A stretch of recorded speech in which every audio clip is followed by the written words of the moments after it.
warahmatullahi wabarakatuh. Waalaikumsalam. Nah, ini saya senang nih. Jawabannya semangat.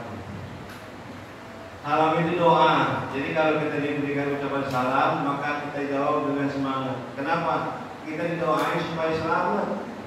Masa nggak mau? Betul nggak? Karena selamat itu adalah satu hal yang sangat nilainya sangat tinggi. Biar KTP kita banyak, kalau bisa kita terletak di rumah sakit, enak nggak begitu? Agak enak, betul nggak? Yang enak duit banyak, badan sehat, boleh kan? Apalagi melupakan ya. Duit kita dibanyakin sama Allah SWT. Amin ya Allah. Alamin. Bismillah, alhamdulillah, wassalatu wassalamu ala rasulillah wa ala alihi wa sahbihi wa mawala ma'ba'du. Yang kita hormati kepada PM Mas Aroni, dan juga tadi ada acara Ustaz Akbar, bapak kita, bapak Haji Berdoa, dan seluruh jamaah masjid yang mukarrabin, baik bapak-bapaknya maupun ibu-ibunya, sering berdoa semoga diberikan kesehatan dan panjang umur, taat ibadah kepada Allah Subhanahu wa Ta'ala. Para jamaah sekalian, wajiblah kita kiranya bersyukur kepada Allah Subhanahu wa Ta'ala. Kenapa? Karena kita diberikan iman wal Islam. Tidak sedikit manusia itu yang tidak beriman kepada Allah. Betul atau tidak? Di dalam dunia ini manusia 8 miliar lebih, tapi yang namanya memeluk agama Islam atau yang diberikan Islam wal iman dari Allah itu hanyalah 1 miliar kurang lebih. Jadi yang selebihnya itu tidak beriman kepada Allah Subhanahu wa Ta'ala. Oleh karenanya kita bersyukur. Kenapa? Berarti kita ini akan diselamatkan oleh Allah Subhanahu wa Ta'ala. Amin ya Allah. Bahkan di terakhir kita akan dimasukkan ke dalam surga-Nya. Allah Subhanahu wa Ta'ala berjanji dalam Al-Quran banyak sekali. Kalau kita mau baca, di antaranya surah Kahfi yang sering kita baca itu, Allah Subhanahu wa Ta'ala berfirman, Innal ladzina amanu wa amilus solihati kanat lahum jannatul firdausi nuzula khalidina fiha la yabghuna anha hiwala. Orang-orang yang beriman dan beramal soleh, mereka nanti akan dimasukkan ke dalam surga Firdaus tuh. Masya Allah. Mudah-mudahan kita semuanya ya yang hadir di sini ya dimasukkan ke dalam surga Firdaus. Amin ya Allah. La yabghuna anha hiwala. Kalau udah masuk ke dalam surga Firdaus itu kata Allah, nggak ada lagi orang yang mau pada pindah. Kenapa? Karena begitu nikmatnya tempat yang disiapkan oleh Allah Subhanahu wa Ta'ala itu. Maka ya bermacam-macam buahan disiapkan, bermacam-macam fasilitas kenikmatan disiapkan sama Allah Subhanahu wa Ta'ala. Dalam surah Al-Baqarah ayat 25 Allah Subhanahu wa Ta'ala menjelaskan, wa basyiril ladzina amanu wa amilus solihati anna lahum jannatin tajri min tahtiha al-anhar kullama ruziqu minha min samaratin rizqan qalu hadzal ladzi ruziqna min qablu wa hum bihi mutasyabiha wa azwajun mutahharatu wa hum biha khalidun. Oh, Allah menjelaskan dalam surah itu, surah Al-Baqarah itu, berikanlah kabar gembira kepada orang-orang yang beriman dan beramal soleh bahwasanya ketika mereka mati nanti mereka akan dimasukkan ke dalam surga yang mengalir di dalamnya yaitu sungai-sungai. Dijelaskan sama Allah itu.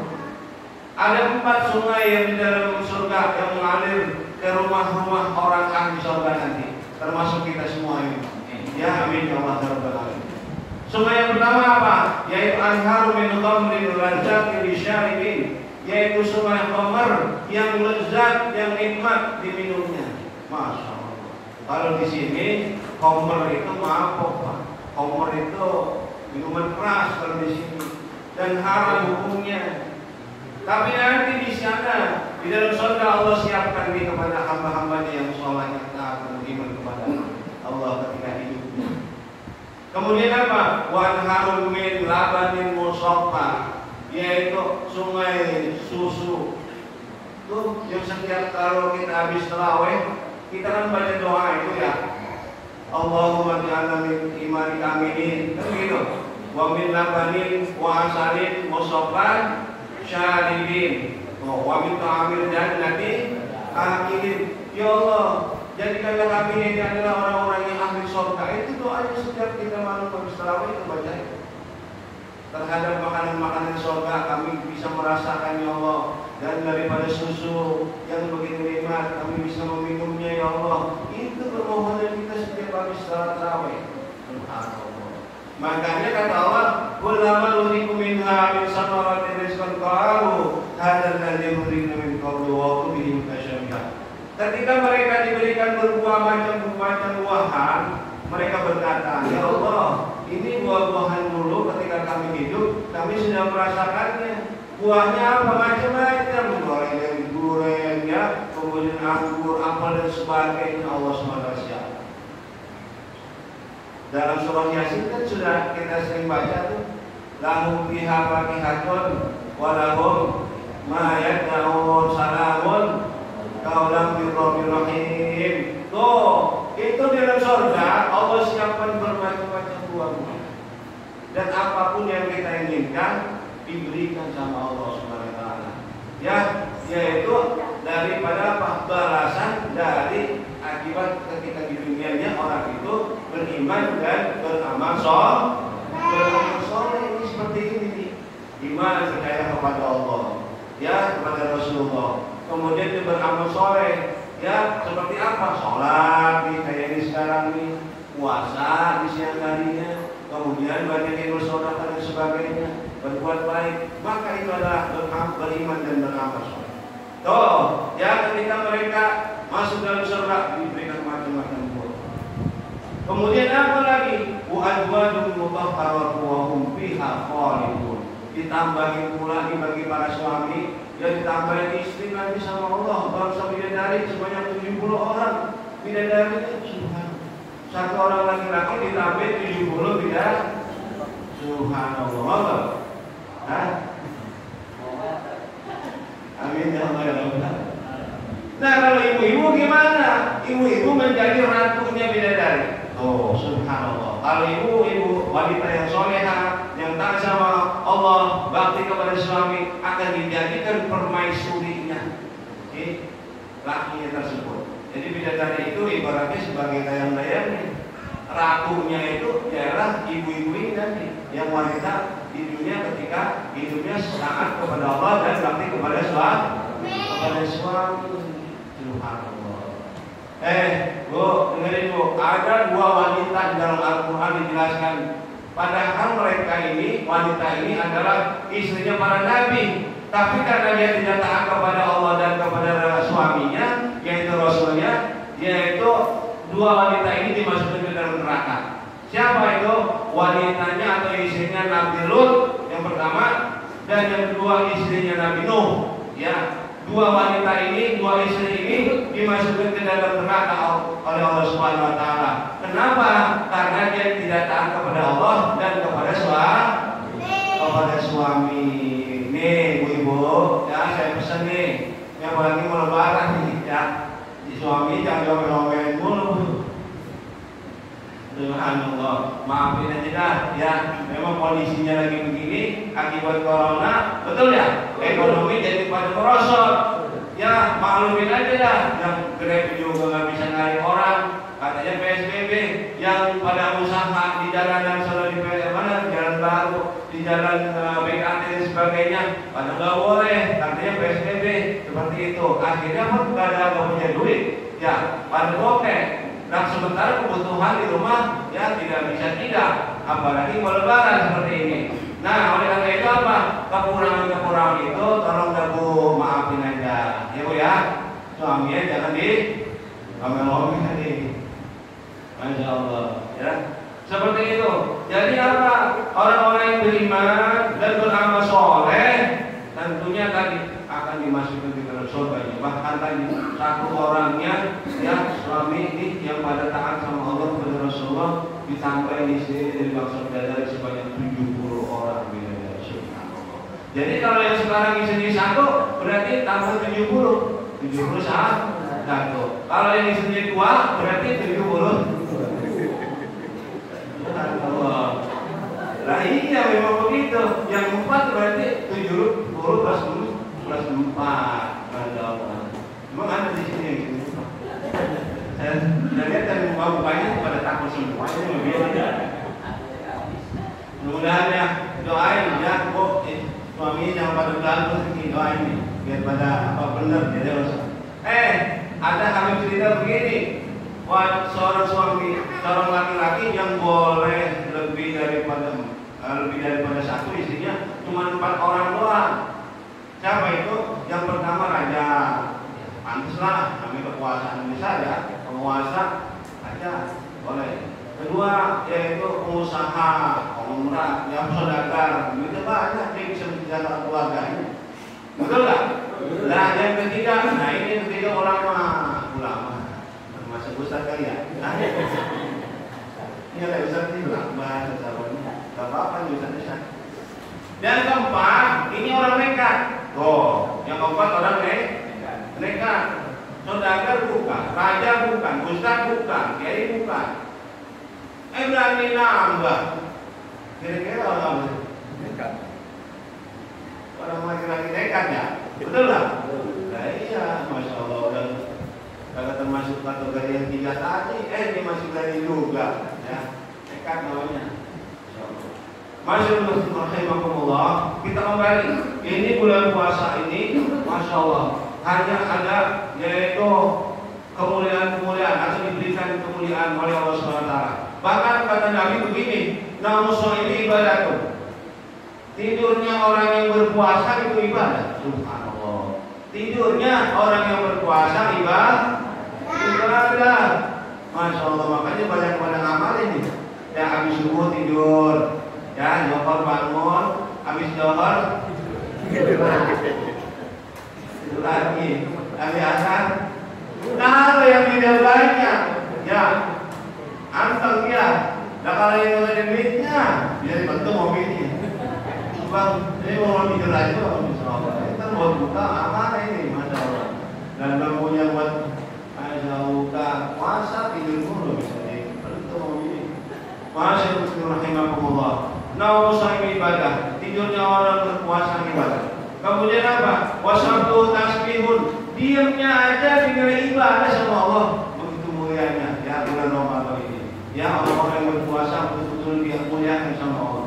Diam aja, kagak baca Quran, kagak baca tasbih, kagak baca salawat, sudah dinilai ibadah kepada Allah Subhanahu wa taala. Seolah-olah dia membaca tasbih di hadapan Allah Subhanahu wa taala. Begitu mulianya orang yang berpuasa. Kemudian apa? Wa amaluhu mudha'afun. Amal ibadah ini dilipat gandakan. Kalau kemarin orang berbuat baik 1, dibalik 10. Ya. Man ja'a bil hasanati falahu asyru amsalihha. Orang berbuat baik 1 dibalas sama Allah 10 kali. Tapi di bulan ini dilipat gandakan bahkan sampai 1000 kali lipat. Subhanallah. Dia begitu besarnya. Makanya apa? Pergunakan ya kesempatan di bulan yang mulia ini, bulan panen buat kita. Kata Nabi, Rajab syahrullah, Sya'ban syahri, wa Ramadan syahrul ummati. Rajab bulannya Allah, Sya'ban bulan aku kata Nabi, dan Ramadan bulan umat ini. Bulan kita ini sekarang. Kenapa? Yaitu bulan panen buat kita. Kita diam aja dapat pahala sama Allah. Apalagi kita berzikir, apalagi kita membaca Al-Quran. Subhanallah. Ya, itu memang di sini sekarang bulan Al-Quran. Tuh, sedekah 1 dibalas 10. Kalau di bulan-bulan lain, tapi kalau sekarang masuk dilipat gandakan. Bahkan nih ada urutan sedekah yang nilainya sangat mulia di hadapan Allah. Pertama, kalau kita bersedekah kepada orang fakir miskin dibalas 10. Tapi kalau kita kepada orang yang buta, ya miskin juga, buta juga 90. Kemudian kalau kita sedekah kepada fuqara, kepada saudara kita yang fakir, kepada karib kerabat, paman, kucing, apalagi itu, ponakan, ya saudara kita yang senasab, itu dibalas sama Allah 900 kali. Jadi kalau kita mau bantulah siapa? Saudara kita dulu. Kalau kita mau berbuat baiklah kepada saudara kita dulu. Kenapa perintah Allah? Wa ita izil kurba, artinya berikanlah kepada karib kerabat kita dulu. Setelah itu baru kepada yang lain-lainnya. Ya, seperti itu. Nah, kalau sama orang tua misalnya nih, kayak misalnya yang masih punya orang tuanya akbar, ya, dia berbuat baik sama orang tuanya, masya Allah, dibalas sama Allah 100.000 kali, 100.000 kali. Makanya kemarin, ini masih sebetulnya masih belum terlambat. Kemarin lagi mau puasa, itu kan ya, kan pada datang yang ke rumah orang tua ya, Hah? Pada datang ke rumah orang tua. Pada bawa apa ke rumah orang tua? Ya kan pasti bawa sirup, ya kan? Bawa roti, ya, bawa susu, kopi dan sebagainya. Nah, orang tua misalnya tukang ngerokok, beliin rokok sebuah singgo ya. Apa singgo ya? Beliin. Nah itu ibunya siapa yang suruh? Oh, mesin kiri. Ada nggak yang mesin kiri? Beliin sini itu. Kalau nggak pohon-pohonnya beliin. Pohon sininya. Subhanallah. Ini namanya orang tua. 100.000 kali pahalanya dari Allah SWT. Ya, kemudian apa? Jangan lupa ntar pulangnya kegemin. Ya, amplopin yang tebal. Subhanallah. Kalau begitu kan? Allah ya. Terus terlambat ini, apalagi mau lebaran, Masya Allah, udah terlambat. Tuh pahalanya berlipat sampai 100.000 kali. Nah jangan kayak orang sono datang ke rumah orang tua, ada gula di bawah, ya ada apa itu namanya kopi, ada susu dipuntel, dibawa pulang malah. Bukannya bagi sama orang tua, subhanallah. Oh anaknya ada yang begitu. Saya doain tuh anaknya ada yang begitu ya. Masya Allah, mudah-mudahan anak solehah semua, ya soleh-soleh. Sehingga apa? Berbakti kepada kedua orang tua, menyenangkan hati orang tua. Jangan seperti itu tadi tuh, contoh yang baik tuh. Terus kalau yang paling besar nilainya, pahala itu adalah kepada kiai, pada ulama, pada ustaz, kalau membantu kepada mereka tuh. Ya seperti itu. Ini anjuran dari Nabi. Ya seperti itu. Nih banyak sedekah, apalagi sekarang ini ya bulan puasa dalam keadaan krisis ekonomi dan sebagainya. Berikanlah kepada mereka orang-orang yang membutuhkan. Hatinya gila, ya menggembirakan hati orang mukmin itu nilainya besar di hadapan Allah. Apa namanya itu kalau sudur pikul mukminin bahwa sedekah. Menggembirakan hati orang mukmin itu adalah merupakan sedekah yang sangat besar di sisi Allah SWT. Kalau sedekah, ya kalau sedekah ini punya nilai dua, yaitu nilai hablum minallah dan hablum minan nas. Kalau kita sholat, tahajud, baca Quran dan sebagainya, itu hanya satu hubungan kita kepada Allah. Kita puasa begitu juga. Tapi kalau sedekah mempunyai dua hubungan, maka nilainya di hadapan Allah yaitu besar. Yang pertama hubungannya kepada Allah dan yang kedua kepada sesama manusia, membantu kepada mereka. Subhanallah. Ada seorang wali Pak diceritain. Ini bukan dia wali, ada seorang ahli ibadah di hadapan Allah sangat tahajudnya rajin, baca Qur'annya rajin, puasanya rajin, tapi dia tidak dinilai sebagai seorang wali Allah. Sampai dia bingung kenapa ini. Akhirnya diceritain sama malaikat bahwasanya engkau ini adalah orang yang tidak peduli kepada sesama. Melihat saudara kamu dalam keadaan susah, kamu biarkan saja. Mereka dalam keadaan kelaparan, kamu biarkan saja. Maka orang itu tidak menjadi kekasih Allah Subhanahu wa ta'ala. Jadi kalau pengen dicintai sama Allah, yaitu apa? Banyakin ibadah dan termasuk diantaranya yaitu membanyakin sedekah. Oh, apalagi kalau misalkan kayak tahajud ya.